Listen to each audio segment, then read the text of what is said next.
ಇನ್ನು ನಿನ್ನೆ ಕೂಡ ಕುಮಾರಸ್ವಾಮಿ ಗರಂ ಆಗಿ ಪ್ರತಿಕ್ರಿಯೆಯನ್ನು ನೀಡಿದರು. ಡಿಕೆ ನಟ್ಟು ಬೋಲ್ಟ್ ಮಾತಿಗೆ ಎಚ್.ಡಿ. ಕುಮಾರಸ್ವಾಮಿ ಮತ್ತು ನಿಖಿಲ್ ಕುಮಾರಸ್ವಾಮಿ ಇಬ್ಬರು ಕೂಡ ಕೆಂಡ ಕಾರಿದ್ರು. ನಟ್ಟು ಬೋಲ್ಟು ಸರಿ ಮಾಡೋಕ ಅಧಿಕಾರ ಕೊಟ್ಟಿರೋದು ನಿಮಗೆ, ನಿಮ್ಮ ಕೆಲಸ ಏನು ಮಾಡಬೇಕೋ ಅದನ್ನ ಮಾಡಿ ಅಂತ ಹೇಳಿ ಡಿ.ಕೆ.ಶಿ ಹೇಳಿಕೆಗೆ ಕುಮಾರಸ್ವಾಮಿ ವಾಗ್ದಾಳಿ ನಡೆಸಿದರು. ಈಗ ಅವರಿಗೆ 138 ಸ್ಥಾನ ಕೊಟ್ಟಿದ್ದಾರೆ. ಯಾರು ಬೆಂಬಲ ಕೊಟ್ಟರೆ ಬಿಟ್ಟಿರೋದು ಪ್ರಶ್ನೆ ಇಲ್ಲ.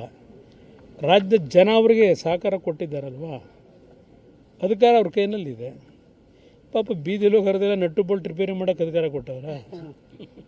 ನಟ್ಟು ಬೋಲ್ಟ್ನ ಏನಾದ್ರೂ ತೊಂದರೆ ಆದರೆ, ಲೂಸ್ ಆದರೆ ಸರಿಪಡಿಸೋದಕ್ಕೆ ಹಲವಾರು ರೀತಿಯ ತಜ್ಞರಿದ್ದಾರೆ, ಮಾಡ್ಕೋತಾರೆ. ಇವ್ರು ಏನು ಕೆಲಸ ಮಾಡಬೇಕು ಮಾಡಲಿ. ಸಿನಿಮಾ ರಂಗದಲ್ಲಿ ಇರ್ತಕ್ಕಂಥ ಕಲಾವಿದರು, ನಿರ್ಮಾಪಕರು, ನಿರ್ದೇಶಕರು ಯಾರೇ ಇರ್ಬೋದು, ಎಲ್ಲರಿಗೂ ಕೂಡ ಸಮಾಜದ ಆಗು ಹೋಗುಗಳ ಬಗ್ಗೆ ಪ್ರಜ್ಞೆ ಇದೆ ಅಂತಕ್ಕಂಥದ್ದು ನಾನು ಭಾವಿಸಿದ್ದೀನಿ. ಯಾವ ಸಂದರ್ಭದಲ್ಲಿ ಯಾವ ವಿಚಾರಕ್ಕೆ ಸಂಬಂಧಪಟ್ಟಂತೆ ಯಾವ ಹೋರಾಟಗಳಿಗೆ ಕೈ ಜೋಡಿಸ್ಬೇಕು ಅಂತಕ್ಕಂಥದ್ದು ಅವರ ವೈಯಕ್ತಿಕ ಅಭಿಪ್ರಾಯ.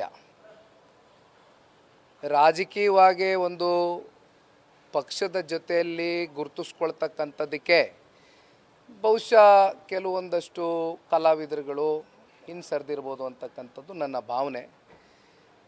ಹಾಗಾಗಿ ಈ ರೀತಿ ನಟ್ಟು ಬೋಲ್ಟು ಟೈಟ್ ಮಾಡ್ತಕ್ಕಂಥದ್ದು ಇವೆಲ್ಲವೂ ಕೂಡ ಈ ವಿಷಯಗಳನ್ನ ಬಿಟ್ಟು ಗೌರವಯುತವಾಗಿ ಎಲ್ರಿಗೂ ಗೌರವ ಕೊಡ್ತಕ್ಕಂಥದ್ದನ್ನು ಕಲಿಬೇಕು. ಈಗ ಸನ್ಮಾನ್ಯ